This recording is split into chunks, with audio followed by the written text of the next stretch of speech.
နာလန္ဒာတက္ကသိုလ်ဝင်းအတွင်းမှာကျောင်းနဲ့သားဖြင့်ထုလုပ်ပူဇော်ထားတဲ့ဗုဒ္ဓရုပ်ပွားတော်ဖြစ်ပါတယ်။ဒီရုပ်ပွားတော်ဟာနာလန္ဒာတက္ကသိုလ်ကြီးနဲ့အတူဖျက်ဆီးခံခဲ့ရတော့လဲအနှဲငယ်သာပျက်စီးခဲ့ပြီးအကောင်းပကတိအတိုင်းကြန့်ရှိနေတဲ့ဗုဒ္ဓရုပ်ပွားတော်ဖြစ်ပါတယ်။ဒေသခံများကလည်းဒီဗုဒ္ဓရုပ်ပွားတော်ကိုဆုတောင်းပြည့်တယ်လို့ယုံကြည်ပြီးလာရောက်ဖူးမြော်နေကြတာကိုတွေ့မြင်ရမှာဖြစ်ပါတယ်။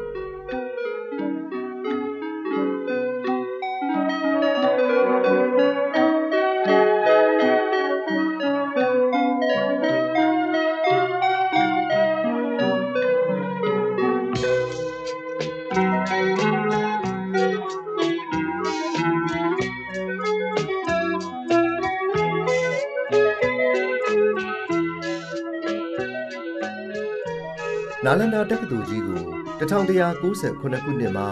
အရှင်နာဂအစ္ဆုနဆရာတော်နဲ့ကုမာရဂုတ်တမင်းတို့ကတည်ထောင်ခဲ့ကြပါတယ်။ဒီနာလန္ဒာတက္ကသိုလ်ဟာအရှင်သာရိပုတ္တရာရဲ့ဇာတိနာလကရွာမှာတည်ဆောက်ခဲ့တာပဲဖြစ်ပါတယ်။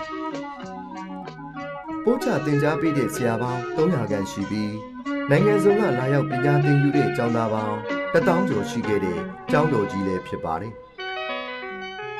အခုမြင်တွေ့နေရတဲ့ရှေးအုံဟောင်းတို့ကိုကြည်ချင်းအားဖြင့်ဒီကျောင်းတော်ကြီးဟာတစ်ချိန်လုံးက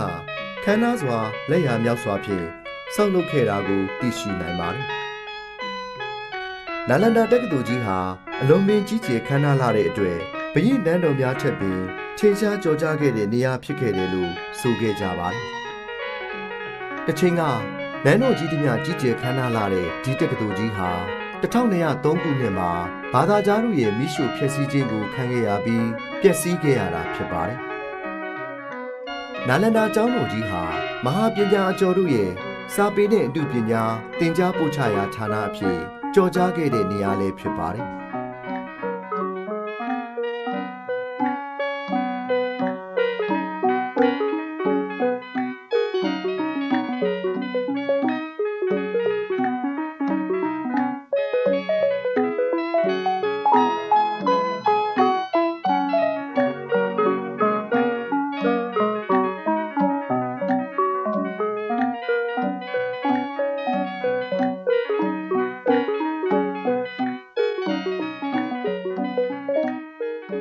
နာလန္ဒာတက္ကသိုလ်အတွင်းကအရှင်သာရိပုတ္တရာအထိမ်းအမှတ်စီဒီတော်ကြီးပဲဖြစ်ပါတယ်။အရှင်သာရိပုတ္တရာလောင်းနေရာဟာဒီနေရာမှာဖွားမြင်တော်မူခဲ့သလိုဒီနေရာမှာပဲပြိဋိဘံပြုတော်မူခဲ့တာဖြစ်ပါတယ်။အရှင်သာရိပုတ္တရာမှာညီဖြစ်သူ3ဦးနဲ့ညီမဖြစ်သူ3ဦးရှိပြီးအားလုံးဟာယဟန္တာများသာဖြစ်ကြပါတယ်။မေတော်ဖြစ်တဲ့ရူပတာရီပုံလေးမကြီးကမိစ္ဆာယူရှိတာကြောင့်နောက်ဆုံးပြိဋိဘံပြုကာနီးမှာမေတော်ကြီးရှိရာသို့ကြွတော်မူကားခြေချစ်တော်မူပြီးမှဖွားတော်မူရာတိုက်ခန်းနေရာမှာပြိဋိဘံဆန်တော်မူခဲ့တာပဲဖြစ်ပါတယ်။ဒါကြောင့်အထိတ်အမှတ်နေတဲ့ဒီနေရာမှာဇေဒီတော်ကြီးတဆူကိုခမ်းညားစွာတည်ထားခဲ့တာဖြစ်ပါတယ်။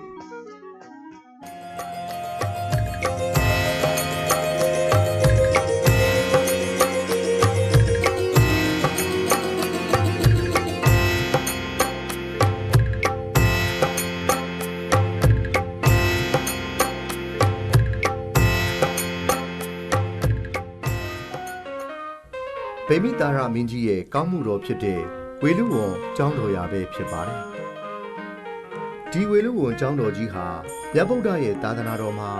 ပထမဆုံးပေါ်ပေါက်ခဲ့တဲ့ကျောင်းတော်ကြီးလည်းဖြစ်ပါတယ်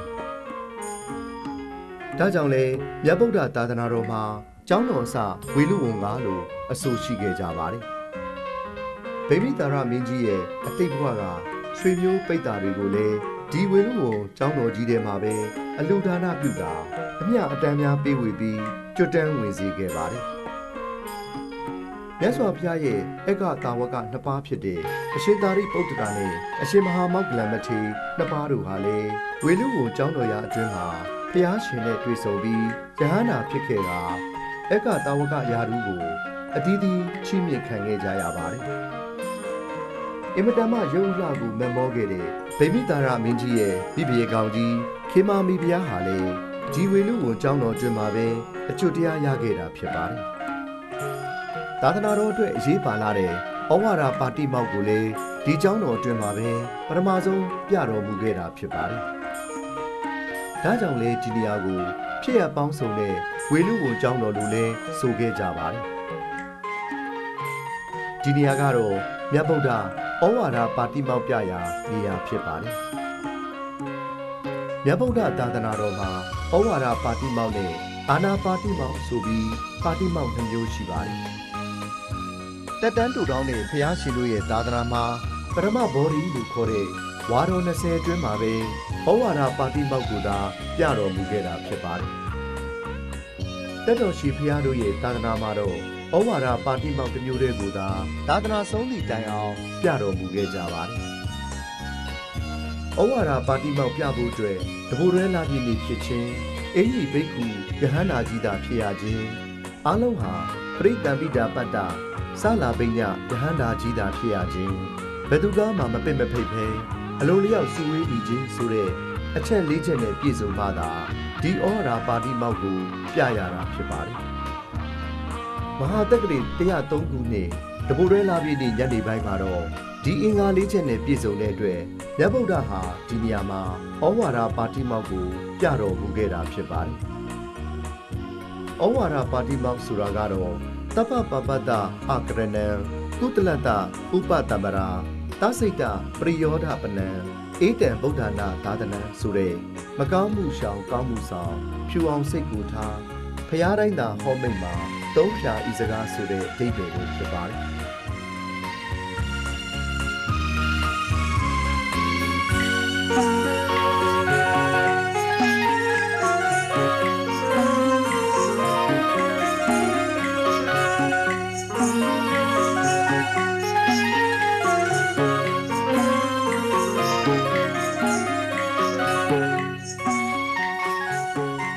ဝေဘာရတောင်ကြီးမှာရှိတဲ့ဟိန္ဒူဘာသာဝင်များဇက်လိုက်ရေးချိုးကြတဲ့ရေဘူးစမ်းဖြစ်ပါတယ်။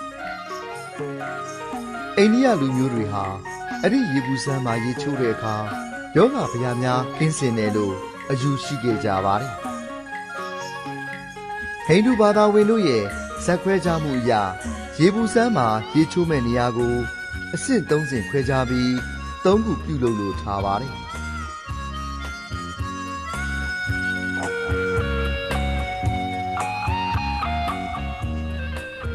အခုမြင်တွေ့နေရတဲ့နေရာကတော့အရှင်မဟာကတ္တဗမထေရသတင်းသုံးတော်မူခဲ့တဲ့ပိပလိလှိုင်ကူပဲဖြစ်ပါတယ်။အရှင်မဟာကတ္တဗသတင်းသုံးနေထိုင်ခြင်းကိုအကြောင်းပြုပြီးငယ်နာမည်ပိပလိကိုဆွဲပြုကာပိပလိလှိုင်ကူလို့ခေါ်ဆိုခဲ့ကြတာဖြစ်ပါတယ်။ဒီနေရာမှာအရှင်မဟာကတ္တဗမထေရကြီးမမကျမ်းဖြစ်တဲ့အခါမှာဘုရားရှင်ကိုယ်တော်တိုင်ကြွရောက်တော်မူလာပြီးကတ္တဗဘုဇင်တုတ်ကိုဟောကြားတော်မူခဲ့တာဖြစ်ပါတယ်။အရှင်မဟာကတ္တဗဟာဘုရားရှင်ပြိဋိဘံဆံတော်မူပြီးတဲ့နောက်ဗုဒ္ဓသာသနာတော်ကိုပခုံးပြောင်းတာဝန်ယူခဲ့ပြီးဥဆောင်ခဲ့ကာ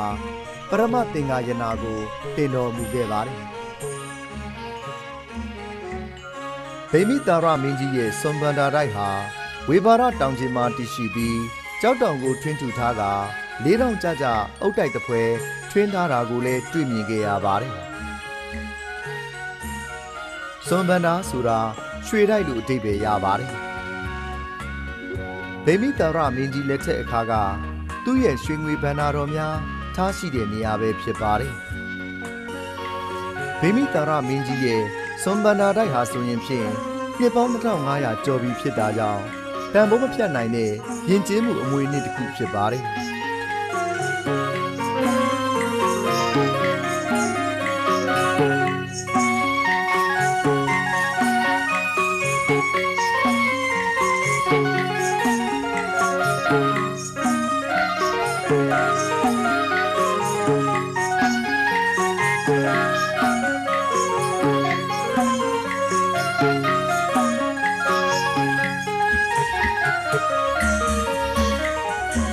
ရာဇဂိုပြည့်ရှင်ဘရင်အစာတသက်မင်းကြီးတည်ထားကိုးကွယ်ခဲ့တဲ့ဓာတ်တော်တိုက်နေရာဟောင်းဖြစ်ပါတယ်။မြတ်ဗုဒ္ဓပြိဋိဘံဆံပြီးတဲ့နောက်အစာတသက်မင်းကြီးဟာသူ့ရဲ့ဝေစုရဓာတ်တော်တွေကိုဌာပနာပြီးဒီနေရာမှာကြောက်စီဒီကိုတည်ထားကိုးကွယ်ခဲ့ပါတယ်။မြတ်ဗုဒ္ဓပြိဋိဘံဆံပြီးတဲ့နောက်ပိုင်း အရှင်မဟာကတ္တဗမထေရကြီးဟာအနာဂရန္တဉာဏ်ဖြင့်ဆင်ញင်တော်မူလိုက်တဲ့အခါမှာဗုဒ္ဓဓာတ်တော်တွေရဲ့အန္တရာယ်ကိုမြင်တော်မူခဲ့ပါတယ်။ဒါကြောင့်အဇာတတမင်းကြီးနဲ့တိုင်ပင်ကနဂါးတို့စောင့်ရှောက်သောဓာတ်တော်များမှလွဲပြီးကျန်တဲ့ဓာတ်တော်များကိုကိုးကွယ်ပူဇော်ရယုံအနည်းငယ်သာခြံထားပြီးတကူတော်ဖြင့်ယူဆောင်တော်မူခဲ့ပါတယ်။အရှင်မဟာကတ္တဗမထေရယူဆောင်လာခဲ့တဲ့ဓာတ်တော်တွေကိုအခုမြင်တွေ့ရတဲ့နေရာမှာအတောင်60နဲ့တူပြီးဆက်ရန်တရားများတက်ဆင်ကအပေါ်မှာကြောက်စီတီတီကပူဇော်ခဲ့ပါတယ်။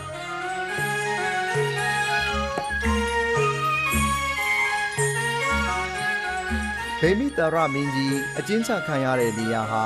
အခုတွေ့နေရတဲ့အတိုင်းနိုင်ငံလေးဘက်စလုံးမှာကြောက်တုံးတွေနဲ့သုံးပေကန်ကာယံထားတာကိုတွေ့မြင်ရမှာဖြစ်ပါတယ်။စတူယန်ပေ222ပေရှိတယ်လို့သိရပါတယ်။ခမည်းတော်ဗိမိတာရမင်းကြီးဟာသားတော်အဇာတတကဒေဝရရဲ့စေခိုင်းမှုကြောင့်ထောင်တွင်းအကျဉ်းချခဲ့ပါတယ်။အဇာတတကခမည်းတော်ကြီးအားအစာရေစာမကျွေးဘဲချုပ်နှောင်ထားခဲ့တဲ့အတွက်ဝေဒင်ကြီးမိဖုရားကြီးကအစာရေစာများကိုတိတ်တဆိတ်ကျွေးခဲ့တဲ့နေရာလည်းပဲဖြစ်ပါတယ်။ဒီအကြောင်းကိုအဇာတတသိတဲ့အခါမိဖုရားကြီးကိုလည်းတွေးခွင့်မပေးကတားမြစ်ခဲ့ပါတယ်။ဒါကြောင့်ဒီနေရာဟာသားရဲ့ရက်စက်မှုကိုခွင့်လွှတ်နိုင်တဲ့ကြီးမားတဲ့ဖခင်မြတ်တာနဲ့လင်သားပေါ်မှာသစ္စာစောင့်တည်တဲ့မိဖုရားလောကီဂုံရှိန်စည်းစိမ်တို့အတွက်ကဘာတုံအောင်ရက်ဆက်ခဲ့တဲ့အဇာတတတို့ရဲ့ကြေကွဲဝမ်းနည်းမှုများကြုံခဲ့တဲ့နေရာလည်းဖြစ်ပါတယ်။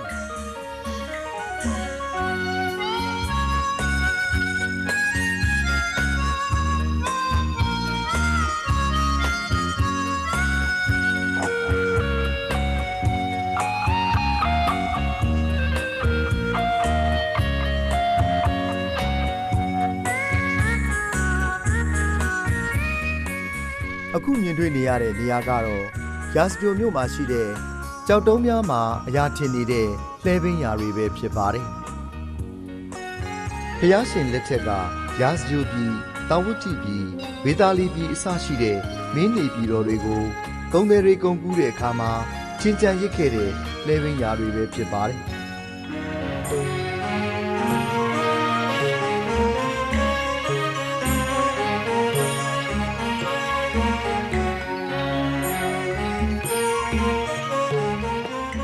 ဆေးဆရာကြီးဇီဝကရဲ့တရက်ဥယျာဉ်ကျောင်းတော်ရာလို့ဆိုတဲ့နေရာကိုလည်းအခုလိုတွေ့မြင်ခဲ့ရပါတယ်။မြတ်ဗုဒ္ဓလက်ထက်တော်အခါက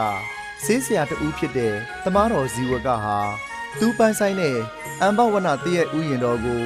မြတ်စွာဘုရားအမှုရှိတဲ့တန်ဃာတော်များတရင်သုံးရန်အတွက်အဲ့ဒီဥယျာဉ်နေရာမှာ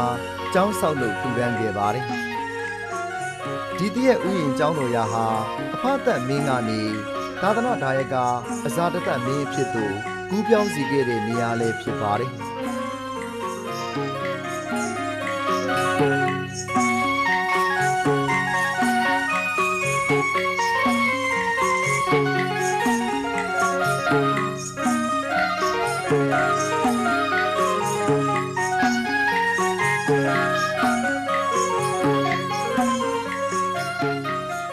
ဝိಶ್ဝ ရှန္ဒီစေတီတော်ကြီးကို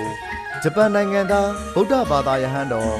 အရှင်ဖီကြီးကလှူဒန်းထားတာဖြစ်ပြီးကမ္ဘာငြိမ်းချမ်းရေးစေတီလို့လည်းခေါ်ဆိုကြပါတယ်။ဝိಶ್ဝ ရှန္ဒီဆိုတာကတော့ဝိಶ್ဝကမ္ဘာရှန္ဒီငြိမ်းချမ်းခြင်းလို့ဆိုတာကြောင့်ကမ္ဘာငြိမ်းချမ်းရေးစေတီလို့ခေါ်ဆိုကြတာဖြစ်ပါတယ်။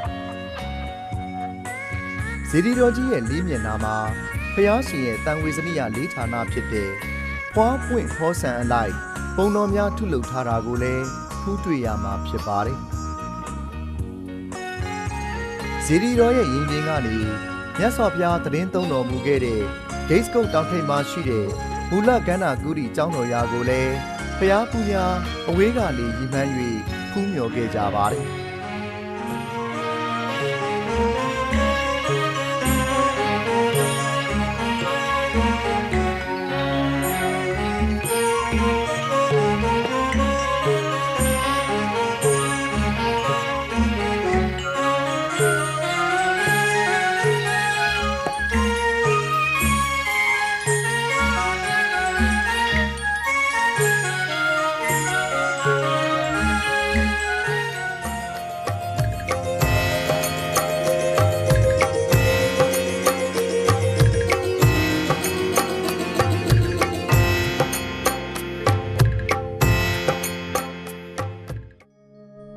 မြင်တွေ့နေရတဲ့တောင်တန်းကြီးကတော့ဖျားအလောင်းတော်6နှစ်တာဒုက္ခရစရိယာကျင့်တော်မူခဲ့တဲ့ဥရုဝေလတောင်တန်းကြီးပဲဖြစ်ပါတယ်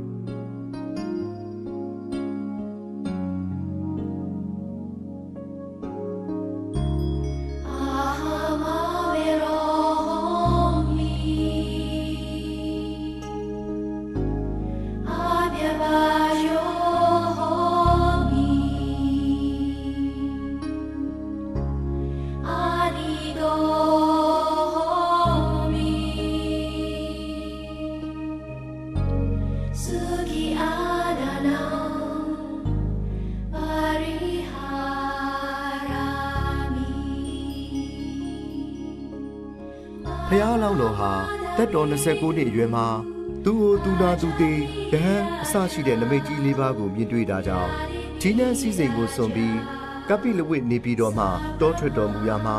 အစဉ်အတိုင်းကြွလာခဲ့ရာမှာဒီဥရုဝေလတော်ကိုရောက်ရှိခဲ့တာပဲဖြစ်ပါတယ်ဒီနေရာမှာဖျားလောင်းတော်ဟာတမန်လူများမကျင့်နိုင်တဲ့ဒုက္ခရစရိယာအကျင့်ကို6နှစ်တာကျင့်တော်မူခဲ့ပါတယ်ဒီဒုက္ခရစရိယာအကျင့်ဟာကောင်းမြတ်တဲ့အကျင့်မဟုတ်ဘဲ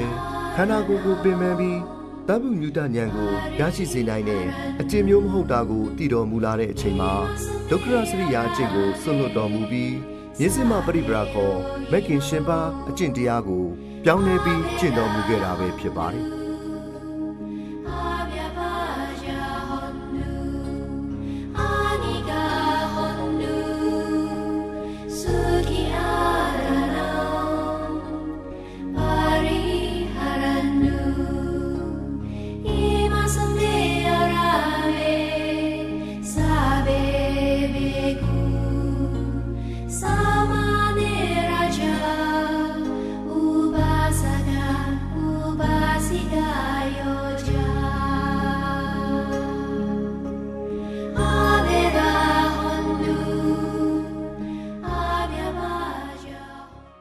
အခုမြင်နေရတာကတော့ဖျားဖြစ်မဲ့နေ့မှာတသိန်းတန်ရွှေပွဲနဲ့တကွာကနာနိုစွမ်းကိုစက္ကပ်တော်မူခဲ့တဲ့သူဇာတာတထေးသမီးရဲ့နေအိမ်နေရာပဲဖြစ်ပါတယ်ဒီနေရာဟာဖျားရှင်လက်ထက်ကတေနာနီကုန်းရွာကြီးဖြစ်ပါတယ်သူဇာတာတထေးသမီးဟာညောင်မေဆောက်နတ်အားကနာနိုစွမ်းဖြင့်ဗလိနတ်စာတင်မှုအတွက်နွားမတစ်ထောင်ကိုနွယ်ကြိုတော်ထဲမှာကြောင်ထားခဲ့ပါတယ်အဲ့ဒီတစ်ထောင်သောနွားမတွေကို9စုခွဲပြီး200သောနွားမတို့ကိုတိုက်ကျွေးခဲ့ပါတယ်အဲ့ဒီ200သောနွားမတို့ကိုလည်းအစစ်စစ်ခွဲကာနောက်ဆုံးကြံတဲ့နွားမ8ကောင်ရဲ့နို့ရည်ဖြင့်သာကနာနိုစွမ်းကိုစီရင်ခဲ့ပါတယ်ဓမ္မမင်း၄ပါးနဲ့တရားမင်းတို့ကဆောက်ရှောက်ပြီး1000သောစကြဝဠာမှာနတ်မြမပေါင်းတို့ကနတ်ဩဇာတွေကိုထည့်သွင်းပြီးချက်ခဲ့တာပဲဖြစ်ပါတယ်ဒီစေရီကြီးကသူဇာတာတထေးသမီးရဲ့နေအထိမ်းအမှတ်အဖြစ်တိရိဓမ္မတောကမင်းကြီးကတည်ထားတာပဲဖြစ်ပါတယ်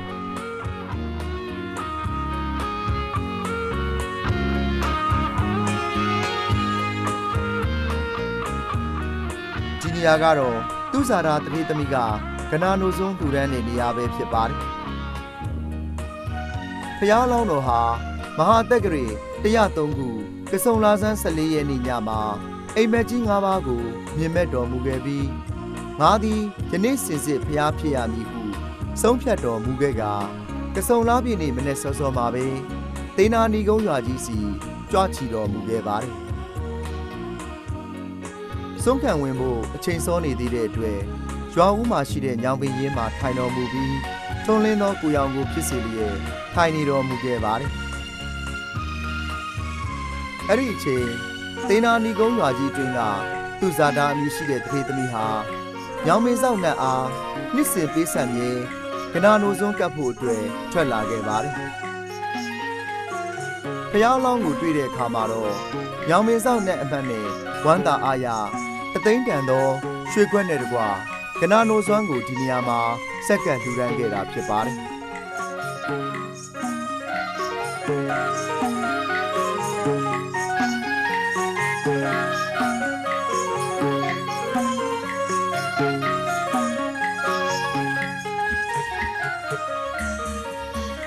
ဒီနေရာကတော့ ဖျားလောင်းတော်အား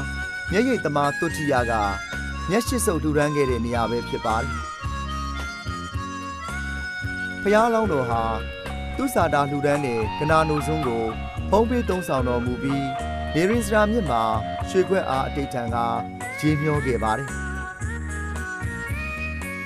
အဲ့ဒီနောက်နေရင်စရာမြစ်အနီးအင်ဂျင်တော်မှာနေတန်တော်မူပြီးညချမ်းခါမှာဘောရီမန်နိုင်တို့ကြွချီတော်မူတဲ့အတွက်တုတ်တိယကဒီနေရာမှာမျက်ရှိစုပ်ကိုလှူဒန်းခဲ့တာပဲဖြစ်ပါတယ်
တော်တို့သည်ဗုဒ္ဓမြတ်စွာဘုရားဟောကြားတော်မူအပ်ခဲ့သည့်ဒေသနာများကိုနာကြားမှတ်ယူလျက်ဗုဒ္ဓဘုရားရှင်ပြိဋိနိဗ္ဗာန်ဇံဝင်တော်မူပြီးသည့်ကာလကြာတော်ညာလဲဗုဒ္ဓအရှင်သဗ္ဗညုရွှေဉာဏ်တော်ရတော်မူရာမဟာဗောဓိဌာနဖြစ်တဲ့နေရာကိုရောက်ရှိ၍တော်၎င်းမရောက်ရှိနိုင်တော်ညာလဲအစဉ်အားဖြင့်ကြည်နူးပြီးရည်စူးလိုဖူးမြော်လျက်ပါဗျာ